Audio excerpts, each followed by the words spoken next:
This is the Uncensored Man Radio Show.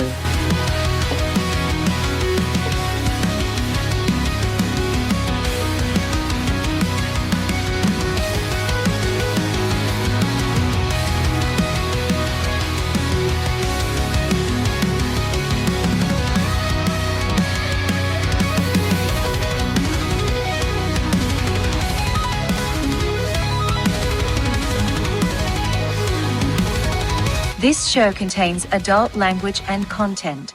Listener discretion is advised.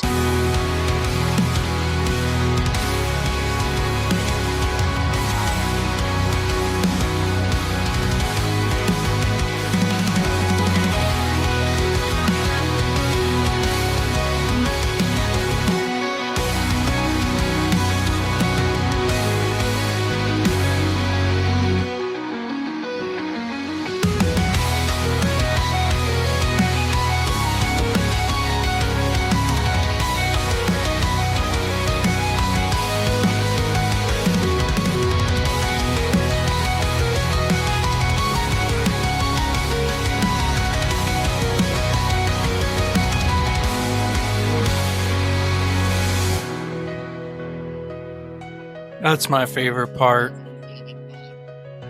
Nice. That's my favorite part. Bienvenidos, buenas tardes. I still can't roll my R's. That's the big problem with the Spanish language learning. You got to be able to roll the R's. I can't do it at all. The rant. Good day, everyone. Welcome to the Uncensored Man podcast. In today's episode of the Uncensored Man podcast, we're going to kick things off with a no-holds-barred rant on the systematic erosion of traditional masculinity in modern media and culture, where men are increasingly depicted as bumbling idiots, emotional wrecks, or outright villains in everything from blockbuster movies to viral ads, stripping away the heroic, stoic archetypes that once inspired generations and replacing them with a watered-down version that leaves young men confused and disempowered in a world that seems hell-bent on undermining their natural strengths. I'm your host, Corey Bricker, and my co-host, the Good Doc. Good day, Mr. Doc. Good day. That was wow. That was academic. That was professorial. Professorial. Beautiful. Well, it seems like it's a bit of a watered-down version of masculinity that we've got going on here. Men are under attack. You know, social media portrays men as weak, incompetent, or villainous, right? In contrast with, the strong, stoic archetypes of the past, right? Yeah. Is this true? Like Achilles from the Iliad. But I think he was secretly a butt pirate. But yeah. Yeah. Of course it's true. We live in a gynocentric society. But, so yeah, men have been under attack for decades. It started in the family court system. And now it's just in general culture. Started in the family court system and in the academia. So we've been talking about a cultural decay. It's kind of like a theme. And I like it. Yeah. I like the cultural decay theme because it really is something that, like, it has changed my mind. I kind of came into the show thinking, I'm a really strong anti-feminist, but really when it boils down to it's just a whole societal decay. Yeah. Cultural decay. Well, yeah. More recent waves of feminism are a result of just cultural decay and cultural rot. So, and I think the larger attack is just on gender roles in general. Because as I said, 2-3 days ago, a lot of women describe themselves in masculine terms. So there's not so much of an attack on masculinity as there's an attack on men being masculine. Does that make sense? Fair enough. It does seem that way. So I think that's a more accurate kind of description of it. But yeah, it's part of a broader cultural war. because, the United States today is just so polarized. It's a very polarized place. We have lots of different people living in lots of different places. Yet the pipelines that serve us culture, sewer pipes really, from Hollywood, the mainstream media, sports, all the typical circus things they put up for you. Yes, there's been a trend, especially in the last, I'd say, decade to, attack masculine men, for sure. In the media, there's been a definite trend, I would say in the last decade as well, where, it's just an attack against traditional male roles. Or maybe it's a perceived attack, but like what you said, maybe it's not so much an attack on masculinity as it is just a rise in feminism, which isn't actually women being, it's just women being strong, independent. They're being more like men. They want to compete with us. There was an attack on, like I said, men being masculine. The idea is just like there is no leader. Men and women are basically equivalent and interchangeable. And so, in order to promote that narrative, you can't really have alpha dominant type of cultural ethos, so to speak. So Can now it's equality based. equality based, can men really even be a leader in a modern family with a modern woman? I mean, is that even possible? Yeah, it's possible. It's just very hard. I'd say it's hard because it's culturally it's hard to do because like I said, the women aren't feminine and submissive, so yeah, it's very difficult to do. That's a just cultural programming. Right. I know your But take in the past has been not, you just don't even date American women. Is that right? no, no, not really. I mean, not unless they weren't born here or they're minimally acculturated. No, I don't. I don't waste my time. American dating is very toxic for men and women. It's really not a good situation. But no, I prefer women from other cultures. That's just my preference, as I've talked about. That's totally fair. That's totally fair. Do you feel like the women that you date out of this country are more in line with the traditional male roles, or at least perceived roles? Mm. Like they respect that better? Like, Yeah, I mean they act like yeah. I mean they're much more feminine and yeah, they like being told what to do. Well, actually that's not necessarily true. The problem is with society and technology the way it is, unfortunately, American culture gets exported everywhere. So, to some degree, in pretty much every country on earth, the women are becoming more like American women, slowly but surely. There's still a huge lag. Like, you can find women that aren't. So, well, what do I mean when I say like American women? I just mean women that are more independent minded and masculine in terms of their ambitions and especially with how they relate with men. So so all women around the world are becoming like that very slowly but surely. So yeah, this but is they're still growing, just women. I mean, right? you They don't. know. Have you ever heard one of them say, "I'm a strong, independent woman," like Oh no. a Latina? What the Because fuck? all American women will say that at one point in time. Well, a lot of American women will say they value their independence, which is good. I don't have a problem with it. Like I said, I'm fine. It's just living in America and not being able to date the women locally is a problem. That's why that's why a lot of men go overseas. That's why there's a passport bros movement. Wow, These things happen for a reason. They don't happen in a vacuum. It's certainly not convenient, it's but not. on the It's other hand, I mean, the chicks in Latin America are super hot. I'm trying to decide if I should go to Colombia next or if I should just, maybe go to the Yucatan. That's a tough decision. It's a very tough decision. But, you got young kids, like you have shared custody. It's like, oh man. Oh man. It's tough. It's tough being a digital nomad, but not being able to be much of a nomad. You know what I mean? Right. It's got its ups and downs for sure. Yeah. But yeah, I think if you can at least try to date women that are foreign, we should at least give it some consideration.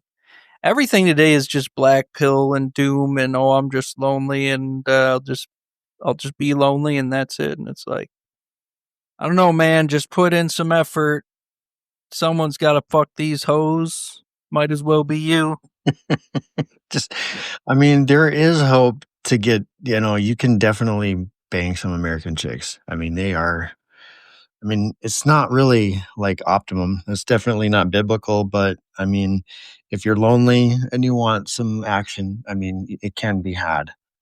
I mean, Lonely, lonely, yeah. lonely, lonely. It could end up making you more lonely, though. I don't know. I mean, sometimes it's just not always all that, like winning, you know, I don't know, just getting involved with women and then just for sex. And then you kind of, I always think that, if once the sex gets involved, you're going to get attached. Either one of you. I mean, guys say they don't, but I say they do. Women say they don't, but I'm going to say they do.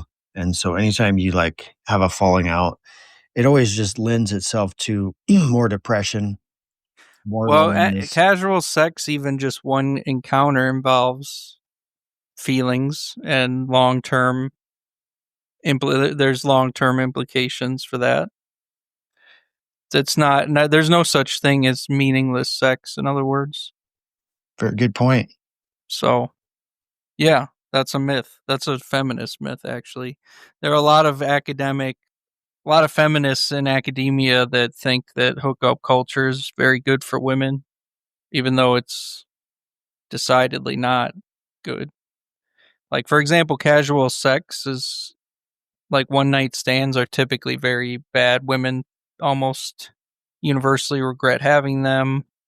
The sex is really bad in most cases. This is what studies show.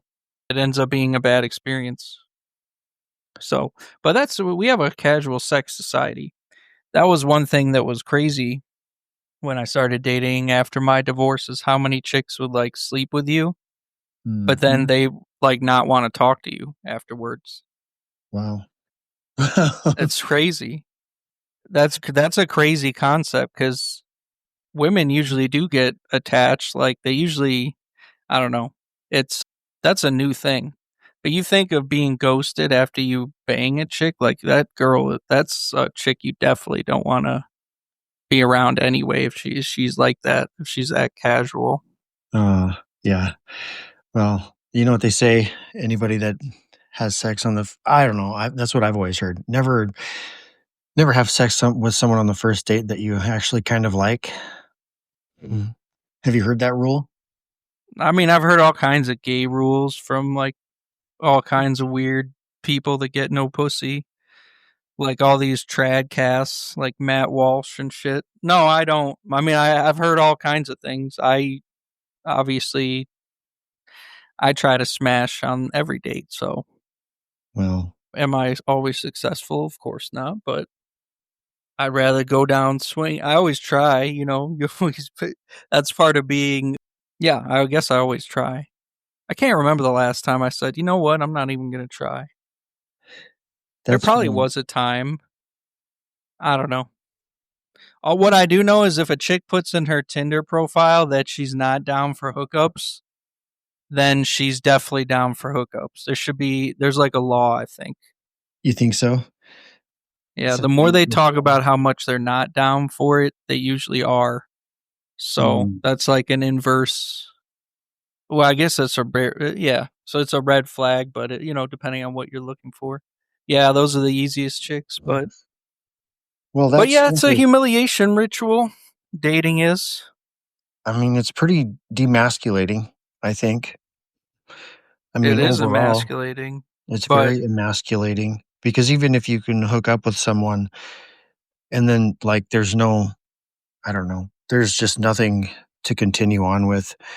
I mean, it just, it hurts your feelings, your pride, your ego, whatever. But it's a very empty, lonely feeling. I heard you talking about that in one of your monologues one time. It's like, yeah, it might be great that you can hook up with someone, but in the long run, is it worth it on your mental? no, well, what happens is guys get hurt, they get their heart broken, and they say, "Well, I'm just gonna be a fuck boy. I'm just gonna smash chicks and have casual sex and not get too serious and be nonchalant." And that only works if you are psychologically abnormal, like deeply abnormal, because it involves narcissistic and even psychopathic or antisocial behaviors. It involves manipulation. More than any of that, it involves doing things that aren't really consistent with your own internal set of values and even your own attachment style. So it's a behavior that is what we would call ego dystonic. Like a lot of these guys that get hurt and they go out and then they just run through chicks on Tinder or Hinge or whatever. What's going on there is many of them just are, traumatized. Usually they have attachment trauma, they had a wife cheat on them, whatever the case may be. Some deep type of attachment trauma. But in order for them to engage in the level of promiscuity that they engage in, oftentimes they have to do things like consume alcohol, get high. I mean, they have to enter into an alternative self state, an almost like overtly narcissistic self state. I've seen a lot of men getting And they do that. They have to do that, number one, because it's like I said, the behavior is ego dystonic, so it's not really consistent with their own set of values. And they have to be good manipulators, because seduction and manipulation can be a fine line between those things. So that's what a lot of pickup artistry is, so called, to the extent that it even works, is just manipulative tactics of pathological narcissists and borderlines. Wow. So that's why it's not a sustainable solution to serious attachment trauma. I mean, it's not even morally. If you just think morally, it's obviously you've been hurt. It's not really an ideal to go and traumatize like a bunch of other women, because now you're damaging those women. You're contributing to the problem. So morally, it's not good, but it's also not sustainable. It's not going to bring you happiness or fulfillment. Much more likely the opposite. So it could really have an opposite effect. Whereas just if you were to just stay abstinent, you might, in general, overall be a happier person. You might feel lonely, but not as bad as if you were to get involved with somebody. Let's say that, it does get into your hurt, you get hurt feelings, your emotions get involved. And then, Well, I don't know, because everybody's different. The everybody's thing different. is, the options aren't between being hyper promiscuous and being involuntarily celibate. Those are just two ends of the extreme. So I would say men just in general need some kind of intimacy. Like it's not normal to go, I guess. Well, I don't know if it's normal, not normal. It's not pleasant, I would say, for most men to go many years, decade or more without intimacy, including sex. See, sex is one part of intimacy, and sex can occur outside of intimacy, where that's the big problem we have in our society today. But I would say most men can't really self-actualize unless they have an intimate relationship. There are a few that can, obviously, but I don't think that would be the majority. I think we'll call it the dating apocalypse. Why men are opting out. This is leading us into our next topic here. Diving into the heart of our discussion, we explore the full-blown dating apocalypse gripping society today, where countless men are choosing to walk away from the chaotic minefield of modern relationships plagued by unrealistic expectations, hookup culture's empty promises, and the ever-present financial and emotional pitfalls. Emotional pitfalls that make pursuing love feel like a rigged game, prompting a growing movement of self preservation that's reshaping how we view commitment and personal fulfillment in an age of digital disconnection. Wow, man. Wow. So, are men opting out, and why are they opting out? Yeah, a lot of men are choosing to remain single and not date because women are dangerous and expensive and largely not worth it. That's in a short nutshell. At least American women aren't. They're not worth it because they're, like I said, the American culture has made American women less feminine, I guess, and more masculine. So they're less attractive. They're more aggressive. Agreed. The family court system, the laws are not up to date. They're like almost 100 years out of date. That come from a time when, women didn't have the same economic opportunities as men did. And so it's very risky to get married, especially if you make more money than your chick, which is becoming less and less likely. So that's the other side of the problem is women also don't need men. So women are not as receptive to men. Women are not as desperate. Women need men less, and men, as a result, find themselves having fewer and fewer options. The sad and tragic irony is that leads some men to just stop trying altogether. Like they just don't even groom themselves because they're like, why even bother? And that has the effect of making them even more unattractive. So it's a vicious, multifactorial issue and cycle. And I think there are underlying hormonal things and environmental issues too that would probably take very long time to dissect and talk about. But let's just say there's many cultural / environmental factors that make most men see intimate relationships with American women as being not worth it. A lot of economic pressures. I know a lot of guys that won't do it. And I've even thought this myself. It's like, I just can't even afford a woman, Well, an American woman. that's the thing is everything. This is all of this is occurring in the backdrop of an economy that is deteriorating in the short term and in the super long term. Like you can't really afford property or houses. So it's like right. you want to start a family, you need a wife, you need a house. Well, you can't really afford a house. Increasing numbers of men living in their parents' basement. Women too. 30-year-olds. Yeah. Uh-huh. Yep. How are you going to start a family if you can't buy a house, pay for vehicles, you know, pay to support your spouse? Because if you're going to start a family, they're going to need to stay home for a while. They're not going to be working. You Oh, can't they're even take care not of going your to be kids able to stay nowadays. home for a while in this kind of economy. So, like, what are you looking to do if you're, wanting to start a relationship with someone? Do you want to build with someone? I mean, it takes a lot of planning. Yeah, you don't. That's the whole point, is you don't. And this is, Because even with all those barriers you mentioned, that assumes you can even attract a woman in the first place. yeah, I would say one of the Most women biggest are not attracted. factors See, of the American women also, one of the other factors is American women also are just not attracted to the average American men. Average American women don't like average American men. They're right. unattractive.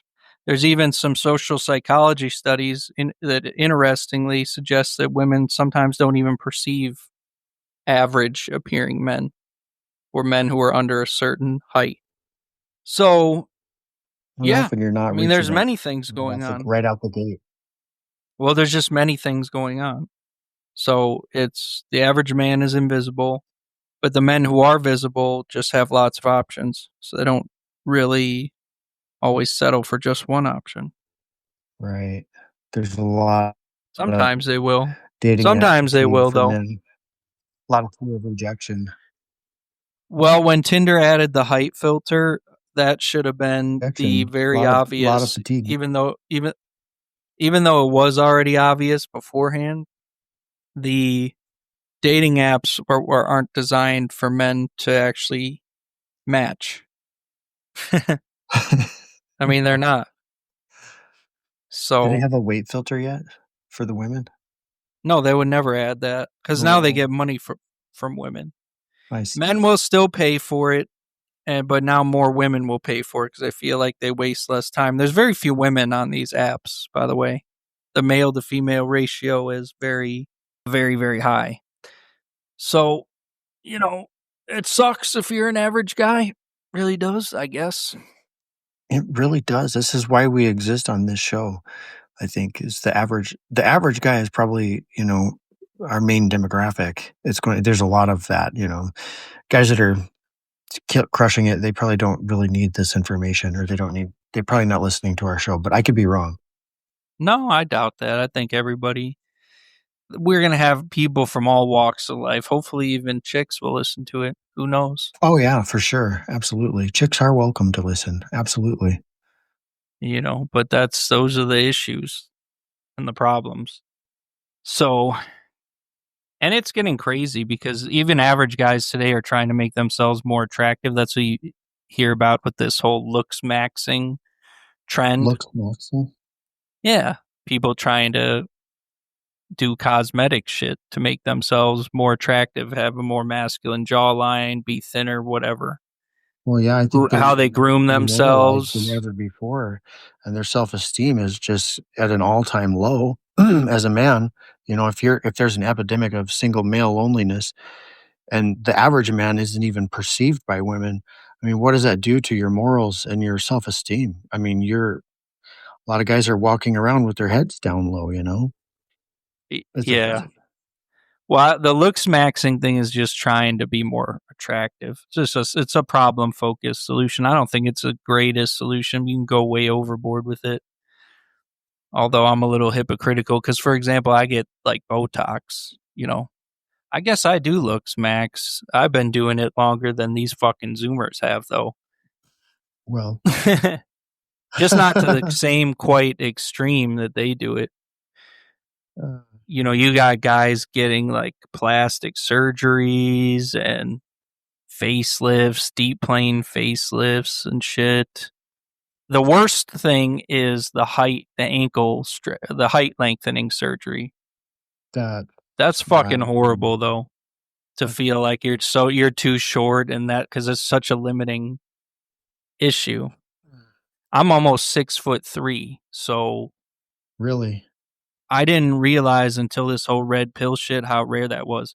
Actually, if you look, there was a map on Facebook, you never know how accurate this bullshit is, that said that the upper Midwest has the tallest people in the U.S. The average height of guys here is like 5'11", which is interesting because it's so much shorter everywhere else. Like if I walk around Mexico or San Salvador, I'm like a foot taller than fucking everybody. Damn, bro. I didn't realize which is not always a great thing because then you stand out, like a sore thumb sometimes in places you don't really want to stand out. But yeah, a lot of problems with American society are tied back to feminism and cultural rot and technology, especially social media. Social media has made the women delusional, and as a result of making women delusional, now you have guys that try to live up to the delusional standard of American women. That's why they're getting deep plane facelifts and ankle stretching surgery. Ankle stretching? Whatever, height lengthening surgery. That's not done in the U.S., I don't think. It's just like a very, very invasive. Could you imagine, like, feeling so bad or lowly about yourself that you would actually have them sever your ankles or your shins. No, I can't imagine that. I What? felt that way when I was fat, but at least when I was fat, I could do things to change that. You can't really change your height. Wow, So, I mean, apparently you can, but that is just too much. yeah. But I'm sure, but the surgery is dangerous. It's done in like third world countries. I mean, I don't want to talk about it too much because I don't actually know much about it, but that's the extreme that dudes go today just to get attractive girls, I guess, Wow. you know. So I just read books, find some other way. I wish you could turn your libido off. That would be so useful for me. Well, How much time do guys waste on things that how much time do guys waste on women? So much. so much, So much. so much so that they're up Money your and nuts. time. That's like that old saying, you'll never lose money, or you'll never lose women chasing money, but you will lose money chasing women. Incidentally, that only one part of that phrase is true. You will lose money chasing women, that's for sure. But you'll also lose. You're also going to lose women chasing money. That is true. Unfortunately, that's not. That's actually a lie. That's a Well, yeah. cope. I don't think you'll lose That's women a chasing major money. cope. Yeah. As long as you've always got money, you'll always have women. The sad thing is what men are realizing is you have to lose something to be with a woman. I mean, there's a cost involved. There's no way to get it really for Well, free. yeah, I mean, you'll probably lose a part of your soul and your manhood. I mean, they're not leaving without taking some part of you, your money, your soul. Well, it's just they So, require time and energy, or it requires so much in terms of maintenance to keep yourself attractive in a society where only 20% of the men of reproductive age are even remotely are visible, not even attractive to women. So yeah, there's a cost. The cost is high, but anyway. Vocal Media 2024 reports that up to 80% of single men are not actively seeking relationships, citing financial concerns, social dynamics, and a preference for personal growth or casual connections over traditional dating. Uh-huh. That's high. Yeah. That's not surprising though, is it? No, not at all. I remember the last date that I was on with an American chick, and it was a woman who was a little bit older than me. I met her at a bar. This is when I was in Chicago. So I was traveling back and forth between South Dakota and Chicago for a few weeks, and I would date in Chicago. And I remember talking to this chick over drinks in a bar, and she casually drops the fact that she's divorced. Why? Oh, how did that come about? Well, we had an open marriage, and my husband was really hurt by the fact that I slept with other men. This is just like suburban chick, seemed like normal, just regular white girl, and her up, Mhm. mid 30s, whatever, mid late 30s. Okay, I guess I'm late 30s. So, and I just remember like laughing because I was like 3 blue moons in. And I'm like, I'm not, I had already been thinking about it like really hard, but I'm like, I just can't do this anymore. They're all just fucked up. They're all just so Oh, fucked up. yeah. And they're not. That's not true. That's definitely not true. That's how I felt at the time. A lot You of know, the good ones in America are just at home. They're not on dating apps. I mean, truthfully. But anyway, yeah, that was it for me. I was like, I'm done. on that note, speaking of open relationships or the swinger types, like I don't know of anybody, and I've only known a handful of them personally, but every couple that I've known were swingers, like always ended in divorce because somebody got Well, butthurt I or know somebody, swingers here in my small town, and they're all miserable drunks. yeah, they're not So happy. it's actually pretty popular, but doesn't seem to be a very happy, sane lifestyle. I don't know. I don't know how it could be having your wife bang other dudes, but whatever. I mean, it is what it is. There's some people that convince themselves they can do shit like that. Yeah. I mean, it's a it's what it is trying to solve the problem of people getting bored of each other much quicker these days, which is a real problem. See, people make fun of swingers, but they themselves, more than likely, if they're married, are in a miserable fucking marriage, more than likely, or are divorced, or just single. So they make fun. They make fun of the swinger stuff, but the swinger stuff is mostly trying to solve the problem of needing like variety. That's why marriages fail. A lot of marriage. You hear of the 7-year itch or the 8-year itch, whatever the fuck Yes. the phrase is. Yep. That's a real thing. That's why there are experts talking about marriage contracts that are time limited. So they're like 8 years, 9 years, and after 9 years, you can renew it, or you're just automatically free to go. And you settle all the property. And the reason why they're 9 or 8 years proposed is so that when you have children, you're around for the children's formative years, the first 6 years of their life when their personalities form.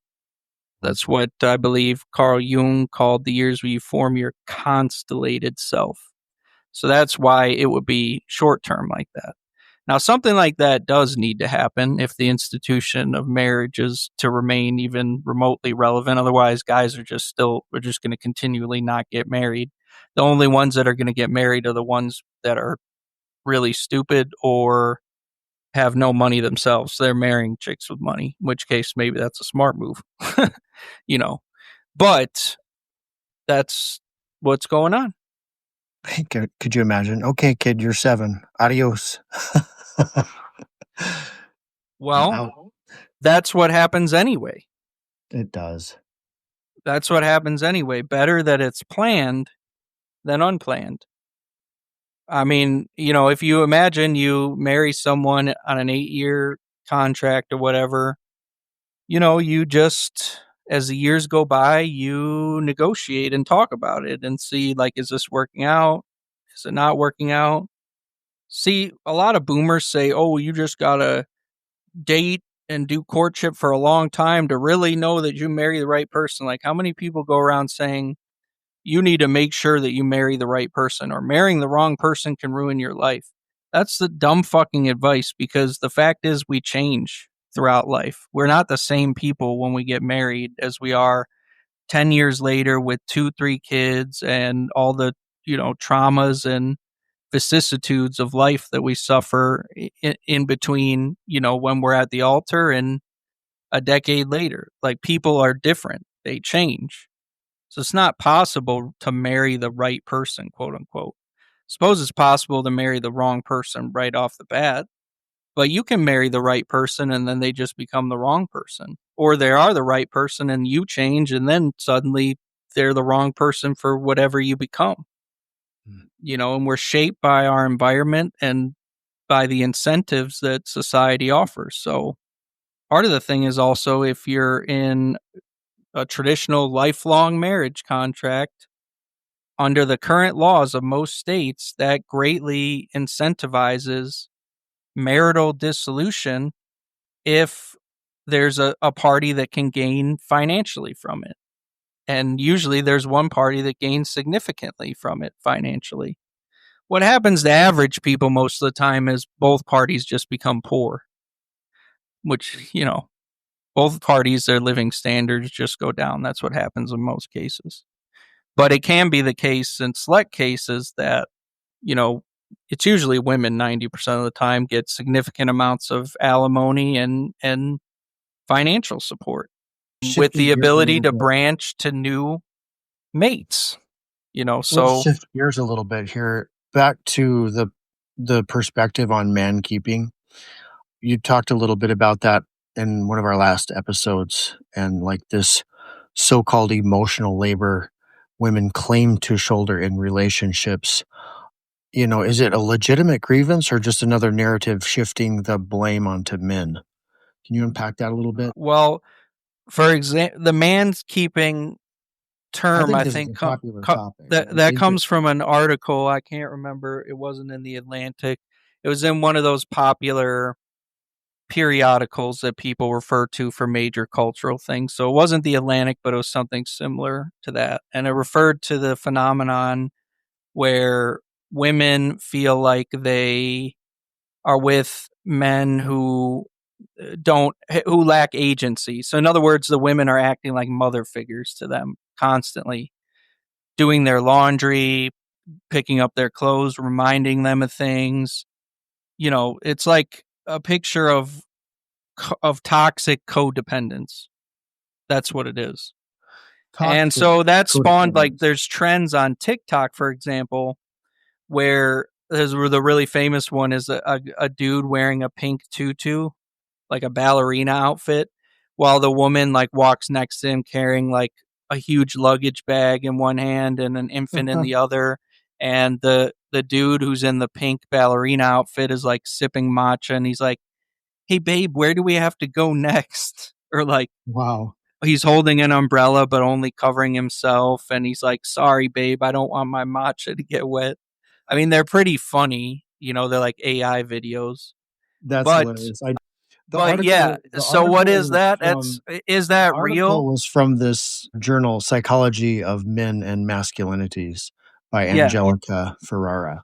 So is that real? The answer is yes and no. It's real in both sides. In the case of like women that complain about it the loudest, I think in many cases it's an example of projective identification, where they're just projecting the fact that they are like adolescents or infant minded and not mature and codependent. I think that's what's happening in the majority of cases. Interesting. I mean, I think in a lot of cases it's real. Like I've In other seen it words, firsthand. yeah, but it does happen. It happens because most of the Gen Zers are functionally adolescents. Neurocognitively, they're not adults because there are a lot of reasons for that, but I've talked about it. It's called bluebird syndrome. Bluebird syndrome. Yeah, but that applies to men and women, younger men and younger women. Interesting. Yeah, so it applies both ways. So yes, there are men that desperately need mother figures, but there are women that desperately need parental figures as well. I'm not going to say father figures. I'll just say they need some kind of like special friend or someone to like stay on top of them. And so yeah, a lot of those women are codependent, but they project that on others. That's where those stupid trends come from, because both sides are equally guilty for that in today's culture. By the way, the reason why men need mother figures is because they're just told they're worthless from day one. So the only, person that even likes them is a woman. The only one that will encourage them and, psychologically support them. So that's what's going on there. Women don't need mother figures in the same way. I mean, they do, obviously. Everybody needs a mother, but women are constantly able to get attention in our society if they are willing to engage in certain behaviors. So the attention economy is very easy for women. It's very hard for men. Hard for men. Yeah, fair. It's already hard for men. And then if you have a instance where like, I mean, I'll just use myself as an example. I'll just be raw, I mean, my mom was never there for me. She left when I was like, what, 3 or 4? And I think it just left like this you know, deep-rooted insecurity about women that, and maybe I'm guilty of this, in my first marriage, looking for somebody to man keep me, seriously. Yeah. Mhm. Let's Yeah, not a try lot to of us a lot of us have fallen guilty to that. I mean, Yeah, I can that see it happens. firsthand in myself.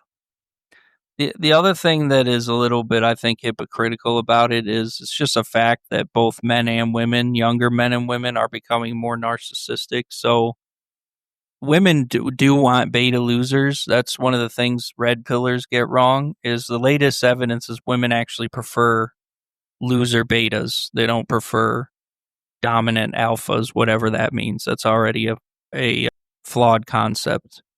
But that's since women like beta males, they like men that are like kind of weak. There are They women that do. like to be depended on too. You've heard of the rescuer woman? The rescuer complex is why there are women that date dudes in prison. Actually, no, I have not heard of the This is why there rescue. are women that will literally get called up by a dude in prison they never met, and then they are like engaged before he even gets out. Now, some of that is, damn, you got to think the game those guys have on the phone, man. They got a mouth on them, man. Like, holy shit, Wow. But that's That's part of that. yeah. Everybody's just fucked up. Everybody's just fucked up. So I don't know what the solution is. I just date Mexican girls Yeah. or Could Colombian we girls or all just be whatever. nice and just automatically nurture each other and take care of each other in a relationship? You would think it would just be that simple, but No, that doesn't happen. People don't trust each other.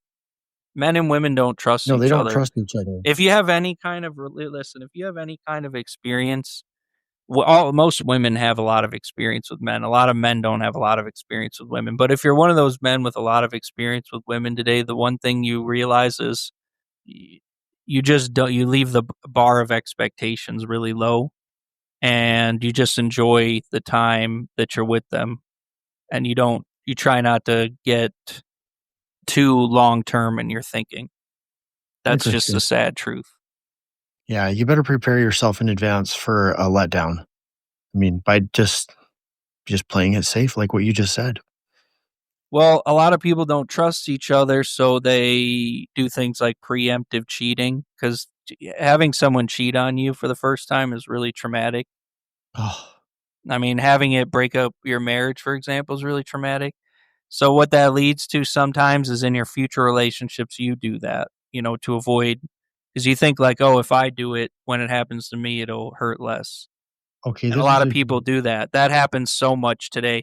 And if it doesn't happen like literal physical cheating, it happens in the sense of, like women talk to like many different men at once. Like they entertain them. That's what things like Snapchat this is and great. Instagram are for. This preemptive, and I think that goes for anything that you could be having. If you're suffering PTSD from any number of things, of traumas, I feel like I see this in women and maybe even myself. It's like this preemptive, we do preemptive whatever. If we've been hurt in that department, it's like we just cannot help but like fucking test the waters in that whatever it was. I've never been really cheated on. I had a gal that was like always talking to dudes around, behind my back, and that really fucked me up. But Well, most women are traumatized. yeah, Most women are not whores. They're traumatized. Most women are not promiscuous. Increasingly, a lot of them are celibate. So right. what happens is, to some women, particularly young women, is they're more attracted to older guys. So they get older, experienced guys.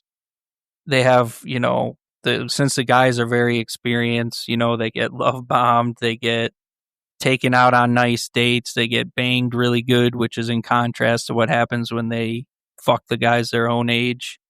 And it's just like they fall in love for the first time. And then usually it ends abruptly and horribly. And that leaves them deeply scarred.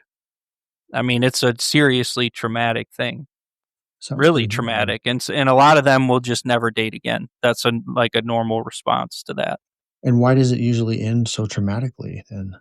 But because the older guys have a million options, they don't just stay.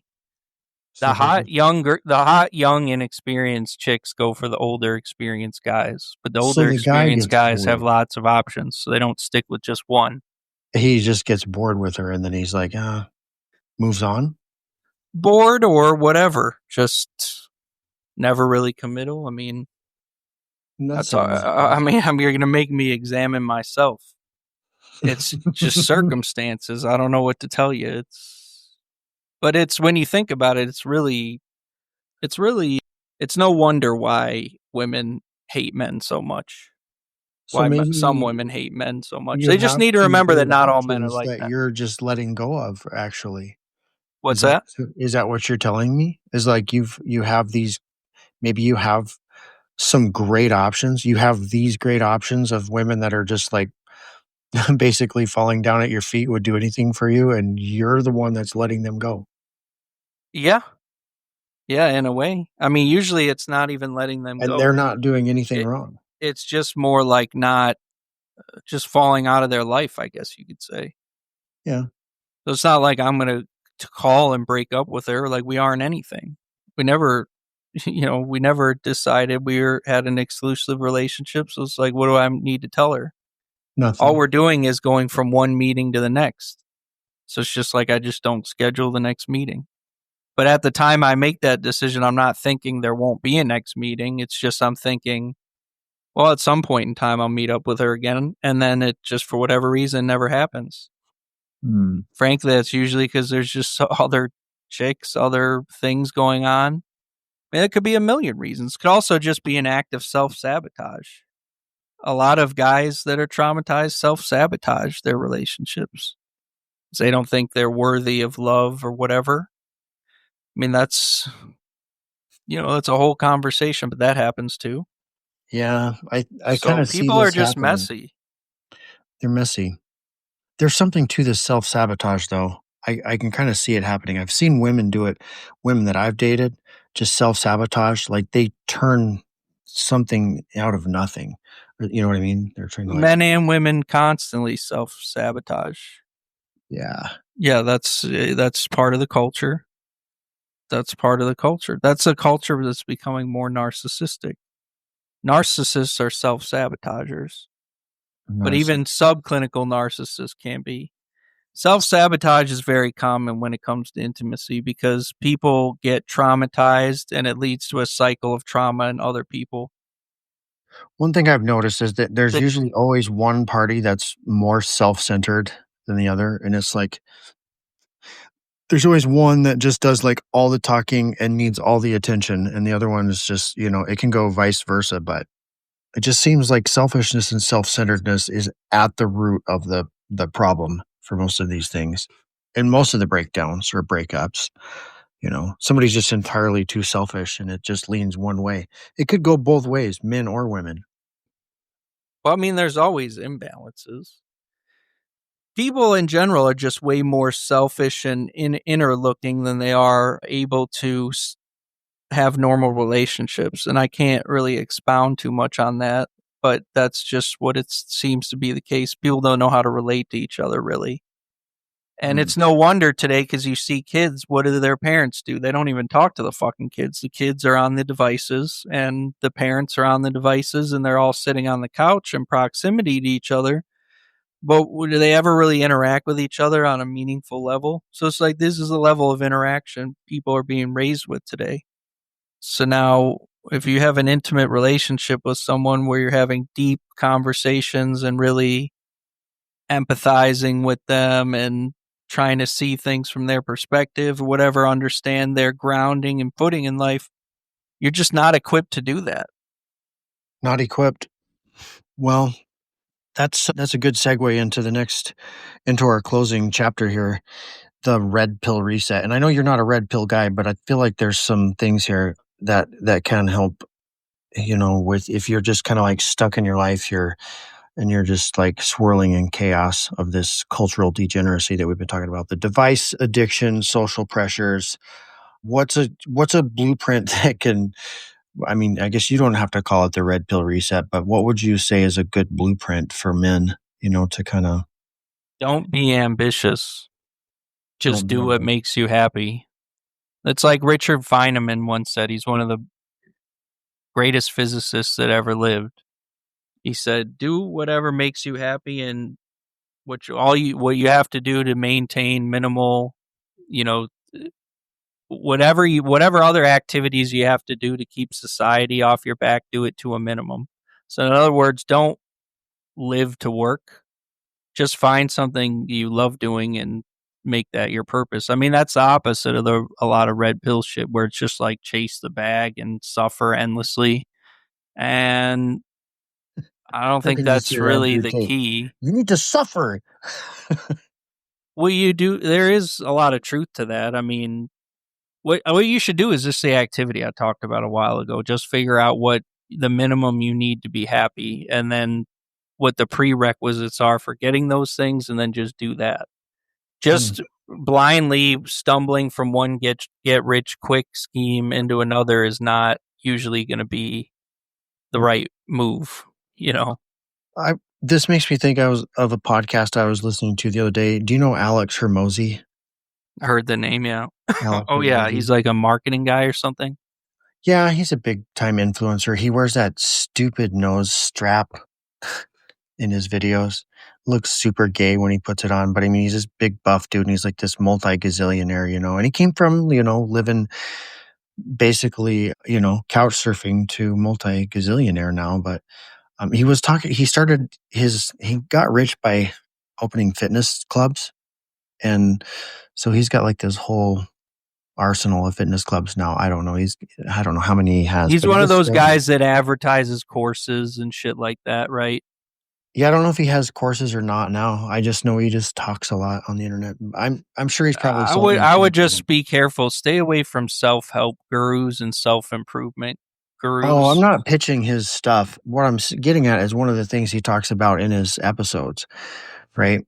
This is where I'm leading to is that he had this guy that was working for him. He was just telling the story. It was this personal trainer, and he was doing great, and he got promoted, and he was making like 40,000 a year as a personal trainer. But then he went up to like six figures, right? When he was talking about how the guy was unhappy, he was just like, "Hey, can I just go back to being a personal trainer?" And Alex was like, "Yeah, but you're not gonna be making any money. You're only gonna make 40,000 a year." And the guy's thought about it. And he's like, "That's okay. I'll just be poor then." And he referenced this guy as one of the happiest people he's ever met in his life. And this dude's rich, and he's using him as an example of someone that he like admires and looks up to. He's like this guy that just says, "Yeah, I'll just be poor, but I'll be happy." Yeah, I mean, but that's been shown. There are many books that have been written in the last 20, 30 years, and much research has been done.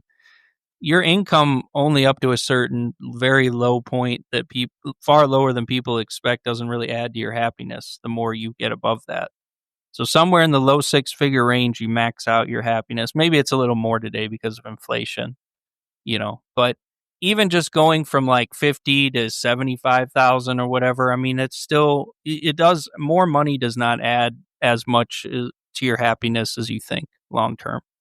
Could add some So, more problems. and Does add more certainly, problems. yeah, I mean, not everyone can be a multimillionaire, billionaire.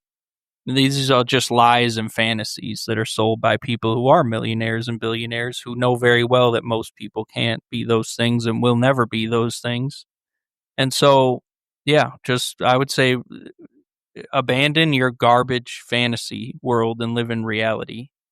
Just find skills that you have, find interests that you love, and pursue some kind of purpose. Do something that you're not bored doing if you can. Man, that's tough. And that's great. A lot of people say, "Well, follow your passions." Well, that's great, but like you talked about earlier in the episode, we change. And how often have your passions changed too, right? Frequently. Frequently. Like one year, one decade, you might be into like flying airplanes, and then all of a sudden you're like over it. You like sell the airplane and you buy a motorcycle. Hmm. You ride a motorcycle for 10 years and then you sell that and you're like, "I'm tired of this. What now? What?" You buy a sports car. I mean, that's just an Well, example. yeah, I mean, you're talking about like material pursuits. Those are usually, you're going to usually end up empty. Honestly, if you're lost in life, the high T white man thing to do is to pick up a book and just read. Start reading philosophy, read the old philosophers and figure it out. There's a lot of wisdom and knowledge in books. There's hardly any wisdom and knowledge on Instagram Reels and TikTok.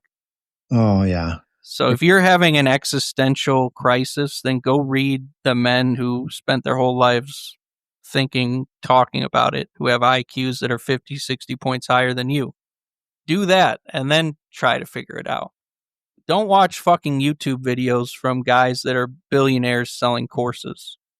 I mean, they're billionaires because they sell the courses, not because the courses do anything. I mean, just in most cases. Self-help is a big Or just go for a self-help walk. shit is a giant waste of time for Yeah, most just go for people. a walk. Like, you'd be surprised how many great ideas come to you when you're just walking.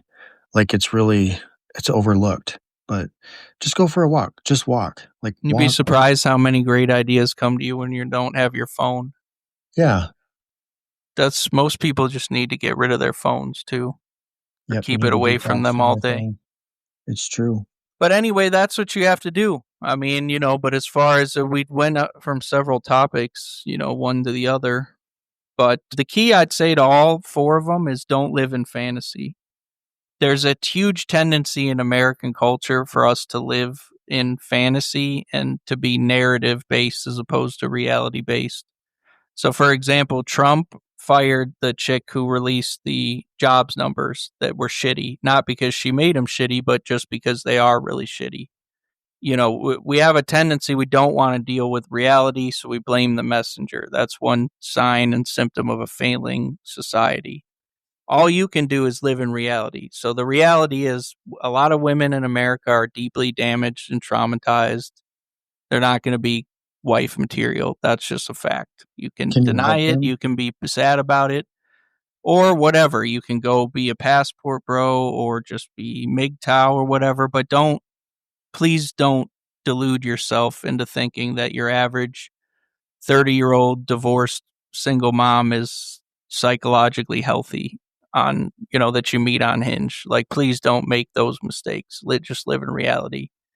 As far as like guys and girls being adolescents, I mean, that's like I said, that's a problem on both sides.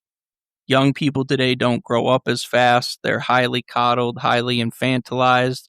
More than anything else, their brains are destroyed with the devices that are in front of them. It used to be just TVs that we had to worry about and shitty consoles. Now you have smartphones and iPads and all kinds of shit that are designed to damage their dopamine reward pathways and to destroy their attention span and render them unable to have social interactions.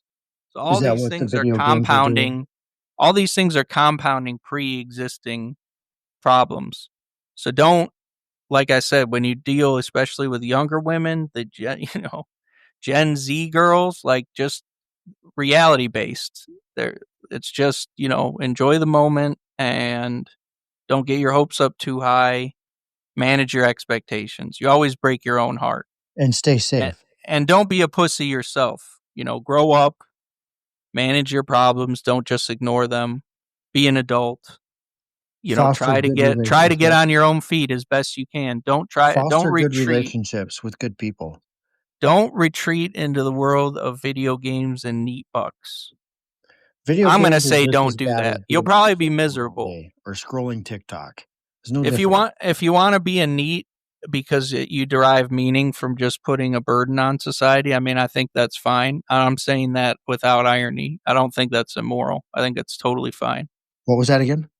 If you want to be a neat and just be a MGTOW stay-at-home video game player, I'm not saying all people are in all those camps simultaneously.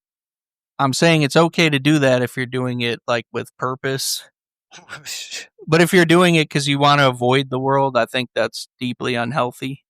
Yeah, it's deeply unhealthy. But yeah, you live in a collapsing society, so just recognize that. And then as far as being happy, I mean, it's unlikely that money is going to make you happy. It may solve some of your problems. It's unlikely it's going to make you happy, and it's definitely not going to give you purpose. And material pursuits rarely add to people's happiness. So, yeah, you just need to do what you love. You don't need to be rich. You don't need to have this main character syndrome idea that you don't matter unless you're a multi-billionaire. That's a bunch of bullshit. Right. That's a bunch of nonsense. I don't know why they preach that. That's the opposite of Stoic philosophy. This idea of just pursuing material wealth for its own means is not actually consistent with any of the things really that help you if you these. listen to it. What's that?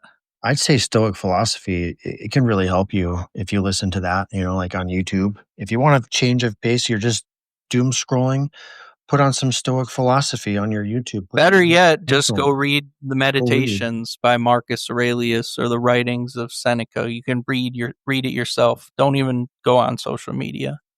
Just read it yourself. Fair enough. It's very easy to follow and understand. But anyway, yeah, that's what it is. So it's not about being pessimistic. It's about just being real. You live in reality. We need more people in society to live in reality, because the more people that are embedded in fantasy, the worse society is going to be. We can't have a fantasy based society. But we People also check can't out. fix any problems. No, you can't solve any problems by checking out, and that's the real epidemic. Is people are just checked out, brain dead, TikTok brain, Facebook brain, Reels brain. That's, I mean, it's, and I'm guilty of it too. Like, I'm trying with every ounce of my being to stay in reality and not get like completely sucked into the matrix.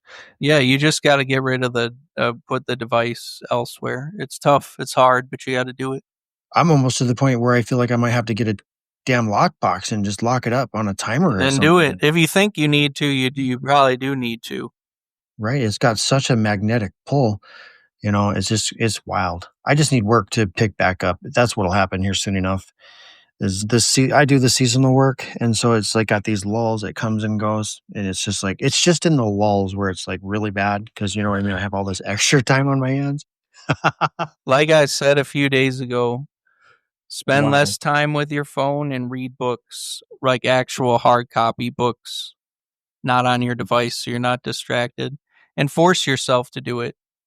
Yeah. You need to reclaim your attention span. I'm telling you, you can't achieve anything. You can't get any measure of success, financial or otherwise, if you're glued to the screens.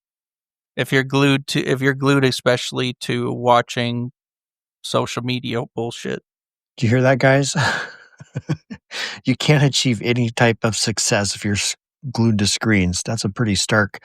That's a pretty bleak eye opener. Most people won't be able to. You can't do that. I mean, unless you're analyzing stock charts or something. But it's just you can't. You have to break free of your digital addictions. More like crypto charts, but yeah. Some people like stocks. I like cryptos. Uh-huh. Yeah, I mean, that's the easiest way to get rich on the shit coins. Yeah, if you're a I degenerate, just don't get. I think right now I think we've reached peak fear right now or uncertainty. I don't know. That's just where I think we're at. If anybody's following crypto, peak uncertainty in the markets. Watch it. I don't know. I'd watch it dump. Yeah. Yeah. Well, it's hard to predict where things go, especially with all this tariff situation changes all the time. The problem is, like, the Bitcoin market really very closely follows the US stock market. And since the stock market is very volatile and difficult to predict, Here's what you need to watch it out makes for the right crypto now. market Now, this is difficult. not financial advice, but if you watch the markets, if you're into crypto, watch what Bitcoin does right now. I would like to see a nice pullback even further and then watch this September interest rate reports. Because if they lower the interest rates, this could be like one of the best, most amazing times buying opportunities in crypto No, I don't think they're going to lower right now. interest rates. If they do, though, I'm just saying Yeah, this could I think it's be, extremely unlikely well, because the inflation's too high. So I don't think people. I don't think people seriously anticipate that they're going to lower interest rates. there is speculation, though. Yeah, Yeah. I mean, it could happen. It could be a temporary rate reduction. We don't know. Or maybe a slight rate reduction, or maybe none at all. But if it does, it's just something to look out for with the markets pulling back right now. And if they pull back even more and we get a little rate reduction, it could just send cryptos into it could just go parabolic, for a little while. they're not going to lower rates even if the stock market tanks and crashes, just because the price of average things is way too high. I think even Jerome Powell more or less said that they weren't going to do that. They've had FOMC chairman come out and say that's not happening. So I wouldn't anticipate that. I wouldn't seriously anticipate that. Well, I'm not anticipating it, but if it does, I mean, one thing that could happen is inflation could get worse thanks to the tariffs and the unstable tariff situation. You'd have to know the mind of Trump to figure that out. oh, that's not possible. Oh, it's not possible because he doesn't even know his own mind. I think he makes up the tariff shit and changes it from day to day.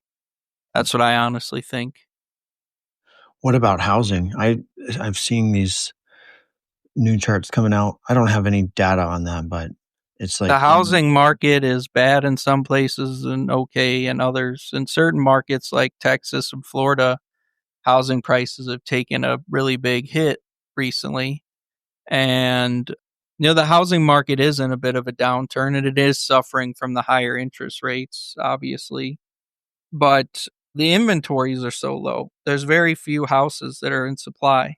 So even though the price of houses is out of, the price range of the average person, like significantly out of the price range of the average person, it is not likely to go down much in the short term, I don't think. I mean, this is what I'm hearing, just simply because there's not a lot of new houses. There's not a lot of supply. Hmm.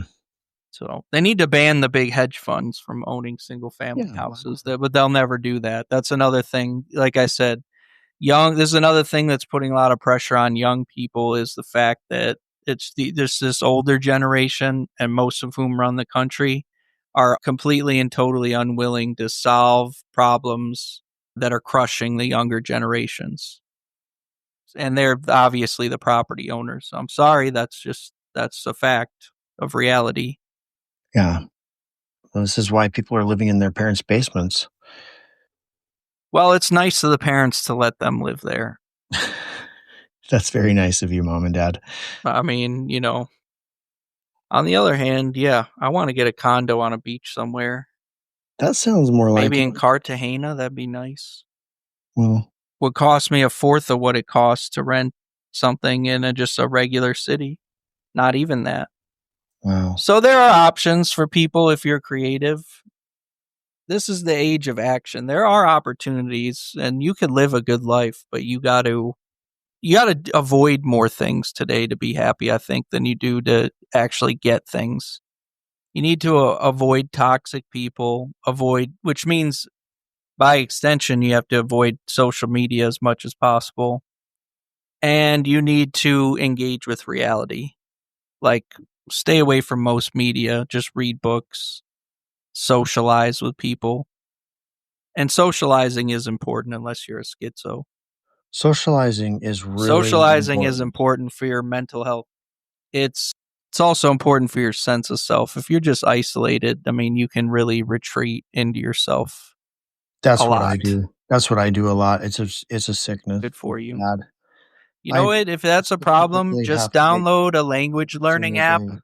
I call guys every day, at least 2 or 3 phone calls a day to stay in contact with people. And I always try to make it to town at least once a day and hang out somewhere like you've been talking about, whether it just be like, I don't really like the bar scene, but like maybe the coffee shop or even just the gas station.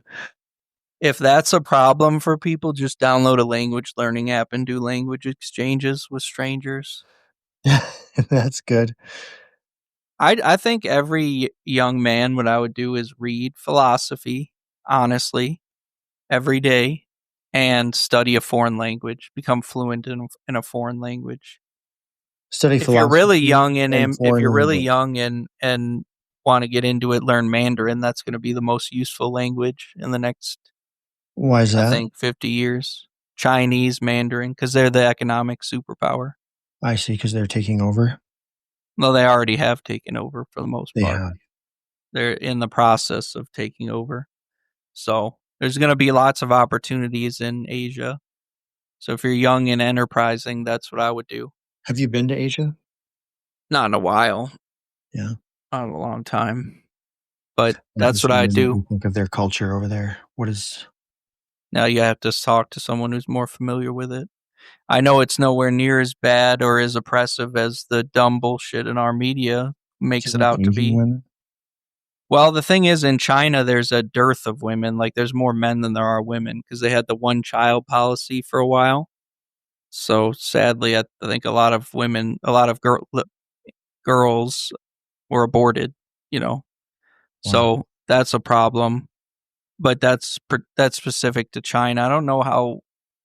that is in other countries. In like South Korea, for example, there's a huge culture war that's even bigger than the one we have here. I don't know if you've read about that, but you think men and women hate each other in America?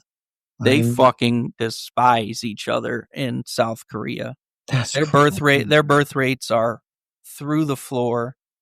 They had some like quasi red pill prime minister that then got thrown out of office. I mean, it's bad. It's really bad. Damn. Japan, I don't know. I can't speak about all these authoritatively. I'm just saying that's just economically, they're the superpower. So it's just like 100 years ago, if you were in China, what would you tell, and you were like a wealthier intelligentsia type, what would you want your children to do? You want them to pursue education in America because that was the future. That's where all the economic opportunity was. Well, now, if you're in America and you look forward intelligently and reality-based, not bullshit you hear on Fox News, not garbage you hear from Bill O'Reilly, not all this other bullshit you hear from boomers, sadly, you conclude that that's the future. That's where most of the economic opportunity is in the future, is outside the U.S., not inside the U.S. The quality of life trajectory inside the U.S. is very low. It's going to get lower. It's going to get more expensive, and it's going to wither and degrade. How fast? I don't know, but that's what is happening. So, yeah, that's why I like Asia, but even other emerging markets too. Not have the option to. Oh, hold on, you are breaking up so badly. The best thing you can do is buckle down, trim. Now breaking up. You're the one breaking up. Yeah, I can hear you. I can't hear you. You're breaking up. Yeah, if you can't afford to go elsewhere, I don't know what to tell you. We've been here for over an hour or so. Okay. Sounds good. We'll see you tomorrow. Yeah. Live simply, live easy, and we'll continue some of these discussions again on the next episodes, and we'll have some guests coming online soon. Sorry, that's been downloading on Spotify, Apple, and YouTube. We're also on Facebook as well, Instagram, and TikTok. So thank you for all the love, support, comments, and if you guys need anything, feel free to reach out, theuncensoredman@gmail.com. Have a great day. See ya. This is the Uncensored Man Radio Show.